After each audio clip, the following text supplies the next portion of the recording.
আসসালামু আলাইকুম। কেমন আছেন সবাই? আশা করি অনেক ভালো আছেন। তো আপনাদের রিকোয়েস্টে আজকে আমরা নিয়ে এসেছি ব্রেড কাটিংয়ের টিউটোরিয়াল ভিডিও নিয়ে। তো আজকে আমরা দাড়ি কাটিংয়ের টিউটোরিয়াল করতে চলেছি। তো যারা এখন আমাদের ভিডিওতে লাইক করেননি, দ্রুত একটি লাইক করে চ্যানেলটি সাবস্ক্রাইব করে রাখুন, যার সাহায্যে আমাদের নতুন নতুন টিউটোরিয়াল ভিডিও সবার আগে আপনার কাছে পৌঁছাতে সাহায্য করে। তো আসুন আজকে দেখাবো কিভাবে দাড়ি ব্রেড কাটিং করতে হয়।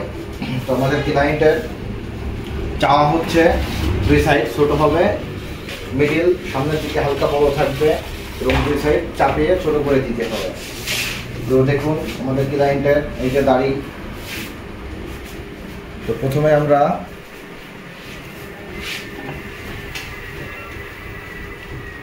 একটি ট্রিমার নিয়ে নিলাম, সাথে একটা 1 নাম্বার ক্লিপস,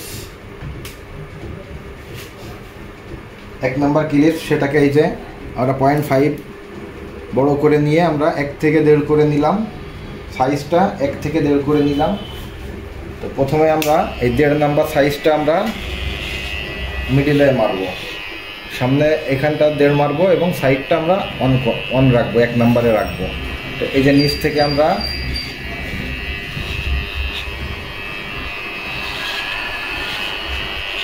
দেড় নাম্বার দিয়ে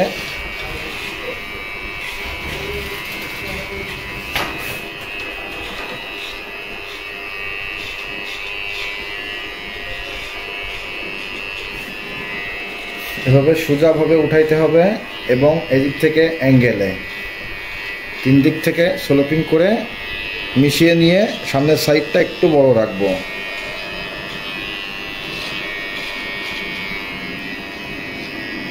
এইখানটা থেকে আমরা কেচি এবং চিরুনি দিয়ে হালকা করে মিশিয়ে দিব। তো এখন এই 1 থেকে এই 1.5 থেকে আবারও এই 1 করে নিলাম, এই 1.5 থেকে আবারও 1 নাম্বার সাইজ করে নিলাম। এই যে 1 নাম্বার সাইজ দিয়ে আমরা এই দাড়িগুলোকে ছোট করব।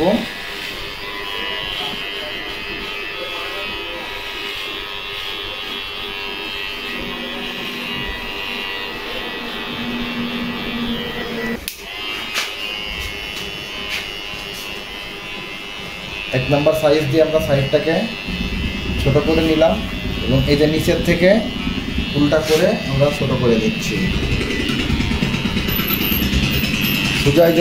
সোজাভাবে যদি আপনার দাড়ি যদি ট্রিমারে না আটকায় তাহলে উল্টো করে নিতে হবে। এই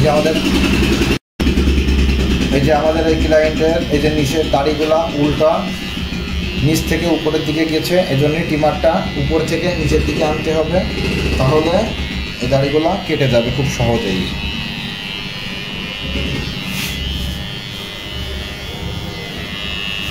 এখান থেকে আমরা 1.5 নাম্বার মেরেছিলাম, তো ঠিক এখান থেকে আবার 1 নাম্বার দিয়ে আমরা মিলিয়ে দিব।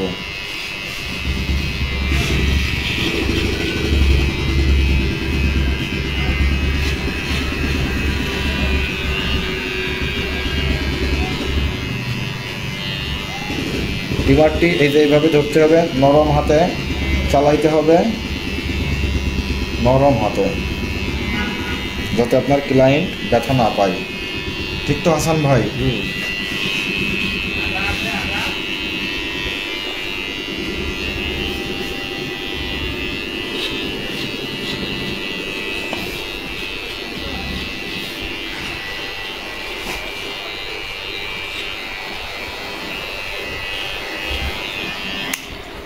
ক্লিপটা খুলে নিলাম।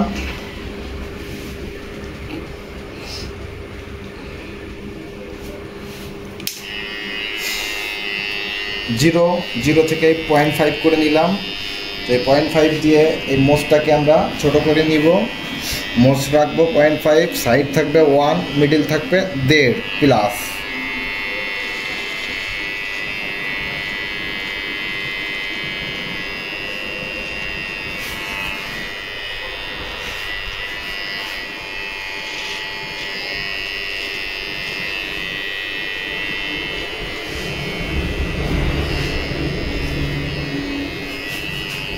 এখন এই যে একটু বড় বড় রয়েছে সেগুলোকে ট্রিমারটা ছোট করে নিলাম 0, এবং এই যে চিরুনি চিরুনি এবং ট্রিমার দিয়ে এইগুলাকে আমরা চারি সাইড থেকে অ্যাডজাস্ট করে মিশিয়ে দিচ্ছি।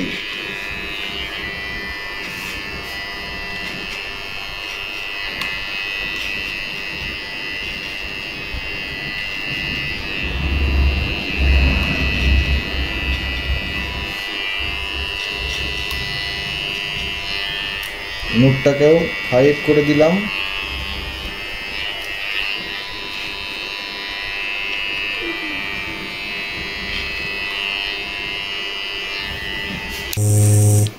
একটি জিরো টিমার মেশিন নিয়ে নিয়েছি জিরো। এই জিরো দিয়ে আমরা দাড়ির রাউন্ডগুলো কেটে নিব।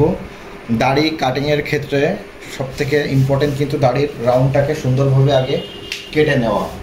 সবথেকে ইম্পর্টেন্ট দাড়ি কাটিংয়ের জন্য আগে রাউন্ডটাকে সুন্দরভাবে কেটে নেওয়া, তাই তো ভাইয়া? জি।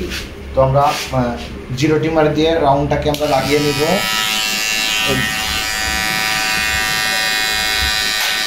মিডিল থেকে আমরা বামের দিকে চলে গেলাম এবং মিডিল থেকে আমরা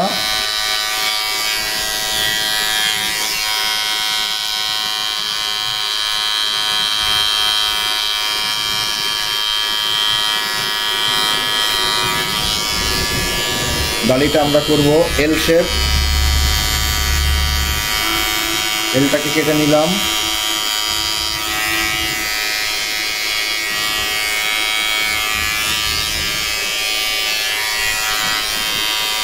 অপর সাইডও একই সিস্টেমে টিমার দিয়ে আমরা এলটাকে কেটে নিলাম এবং নুটটাকে ভি করে নেব টিমারের সাহায্যে। ঠোঁটটাকে টেনে ধরবো টিমার দিয়ে, এই ভিটা করে নিলাম এবং এই মোচটাকেও আমরা টিমার দিয়ে রাউন্ডটা কেটে নেব।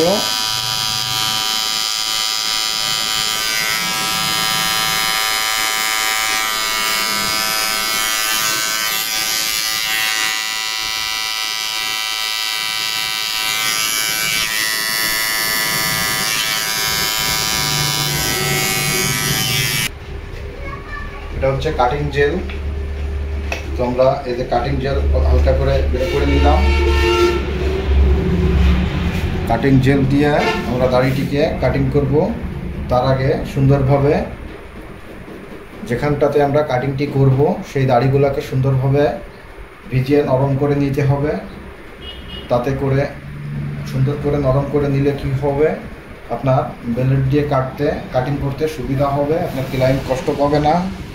অবশ্যই মাথায় রাখতে হবে আপনার ক্লায়েন্টকে সর্বোচ্চ আরামদায়ক সার্ভিসটি দিতে হবে, তাই তো হাসান ভাই? জি। তা না হলে আপনার কাস্টমার অন টাইম হয়ে যাবে। যদি আপনি ভালো সার্ভিস না দিতে পারেন আপনার কাস্টমার অন টাইম হয়ে যাবে। একদিন কাজ করানোর পর আপনার কাছে আর আসবে না। এজন্য আপনার লক্ষ্য রাখতে হবে সবসময় কাস্টমারের ক্লায়েন্টের কাজ করবেন আপনারা একদম সর্বোচ্চটা দেওয়ার চেষ্টা করবেন। একটি বেলেট করে নিয়ে নিয়েছি, সাথে একটি চিরুনি, পাতলা চিরুনি। তো প্রথমেই দেখুন চিপের এখান থেকে রাউন্ডটা এলটাকে আগে টেনে নিয়ে যাব, চিপটাকে আগে ঠিক করে নিব। তো এই যে বাম হাতের ফিঙ্গার দিয়ে এখানটাতে টেনে ধরতে হবে, খুর দিয়ে আস্তে আস্তে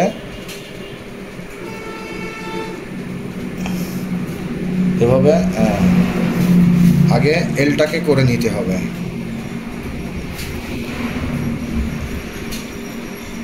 আমাদের এল করা হয়ে গেল। পিস থেকে চিপটাকে সোজা করে নিলাম এবং সামনের চলের সাইডটাকে আস্তে আস্তে করে ক্লিন করে নিব। এই যে এলটাকে এবার আস্তে আস্তে উপর থেকে নিচের দিকে নামিয়ে সোজা করে নিতে হবে।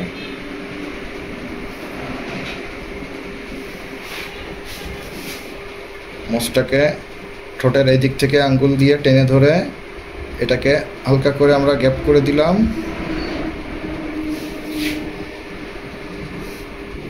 উপর থেকে হালকা করে নামিয়ে দিলাম। আমাদের মোচের এক সাইড কমপ্লিট হয়ে গেল।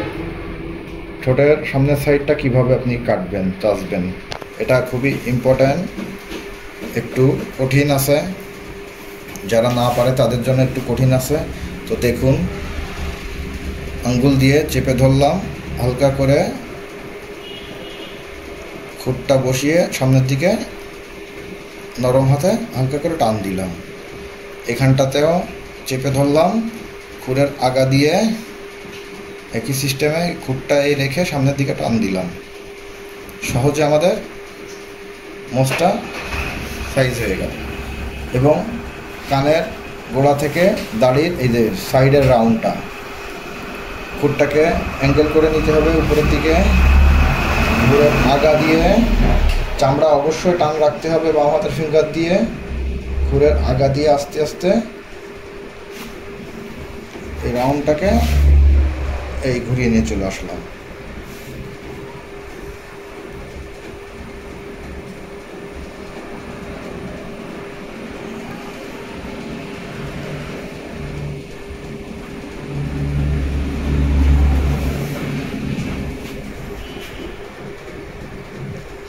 কমপ্লিট।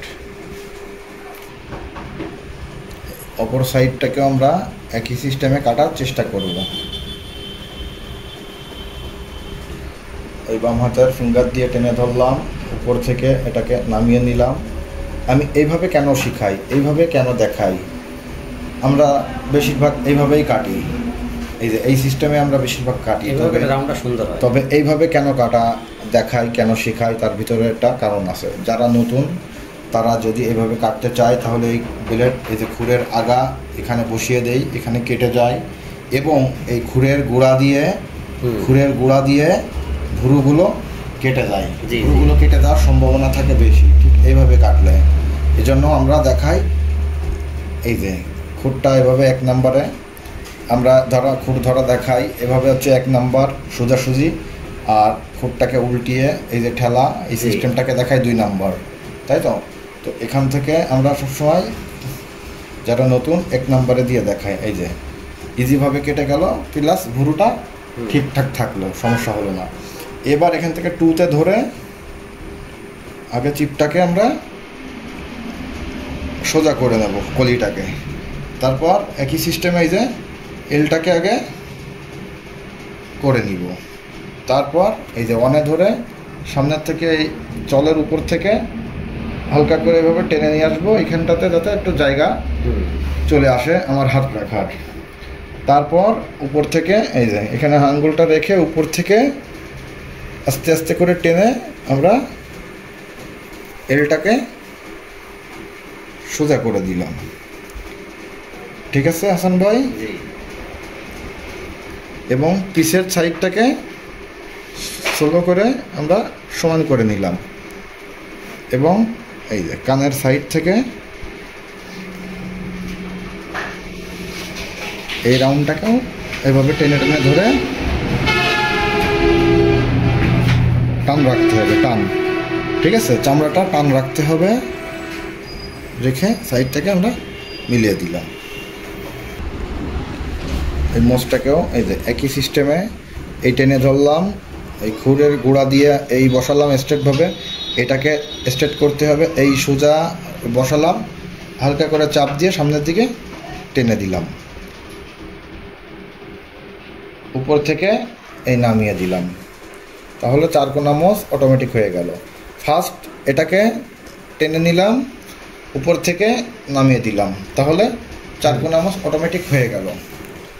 বুঝছেন? এই নাকটাকে টেনে ধরলাম, নাকের গোড়া থেকে হালকা করে দিলাম, খুরের আগা দিয়ে সোলো সোলো কোনোরকম, এবং এই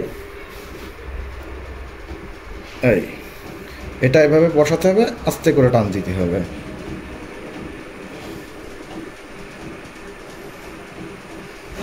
নুটটাকে ভি করতে হবে, তো নুটটাকে ফার্স্ট উপর থেকে হালকা করে নামিয়ে এই যে খুরটা অ্যাঙ্গেল হয়ে যাবে, এই যে ভিভাবে বসিয়ে এই টান দেব, দিয়ে আগা দিয়ে এটাকে এই মিলিয়ে দেবো হালকা হালকা করে। একই সিস্টেমে এটাও এই যে ভি রেখে টান দেব, ক্লিয়ার। নিচের রাউন্ডটা কিভাবে কাটবেন দেখেন, এই 2 আঙ্গুল দিয়ে চামড়াটা টেনে ধরলাম, এই যে রাউন্ড যে কাটা রয়েছে রাউন্ডের ভিতর থেকে এই ছোট ছোট পোষে আমরা নিচের রাউন্ডটা নামাই দিচ্ছি। এখানটাতে উল্টা দাঁড়ি নিচের থেকে উপরের দিকে, তাহলে আমাদেরকে এই ঠিক নিচের থেকে টেনে ধরে উপরের দিকে এভাবে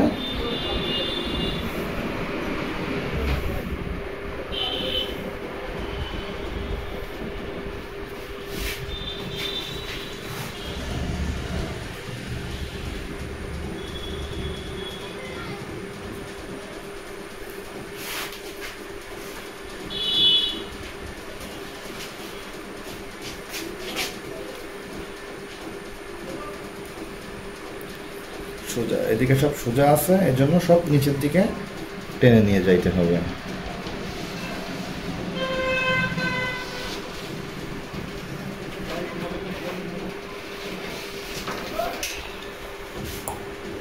তো আমাদের ব্লেড দিয়ে খুঁড়ি দিয়ে কাটিং করা কমপ্লিট। এখন দাড়িটাকে সাইড থেকে ফিনিশিং দিতে হবে।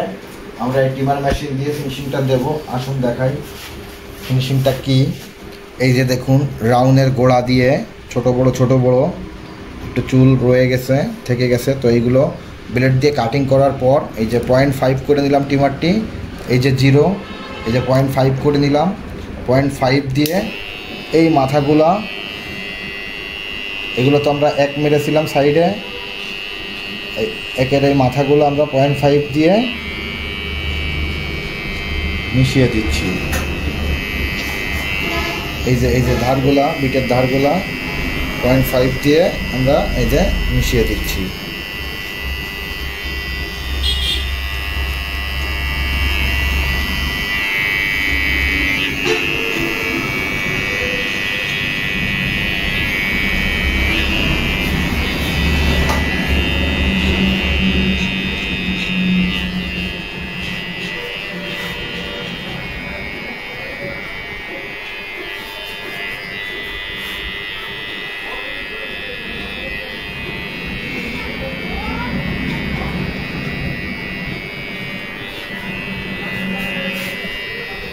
কমপ্লিট। ফাইনালি গাইস, আমাদের কাজটা কমপ্লিট হলো। এখন আপনারা লাস্ট লুকটা দেখবেন। অবশ্যই আমাদের ভিডিওটি যদি আপনার কাছে ভালো লেগে থাকে, আপনার যদি কোনো কাজে এসে থাকে, তাহলে অবশ্যই আমাদের ভিডিওতে একটি লাইক দিয়ে চ্যানেলটি সাবস্ক্রাইব করে রাখবেন, যার সাহায্যে নতুন নতুন টিউটোরিয়াল ভিডিও সবার আগে আপনার কাছে পৌঁছাতে সাহায্য করে। আর গাইস, যারা নতুন সেলুনের কাজ করা শিখতে চাচ্ছেন, দেশে দোকান করতে চাচ্ছেন অথবা দেশের বাইরে যেতে চাচ্ছেন, তারা আমাদের সাথে যোগাযোগ করতে পারেন। আমরা 2 মাসে একজন প্রফেশনাল বারবার গড়ে দিব। তো সবাই ভালো থাকবেন।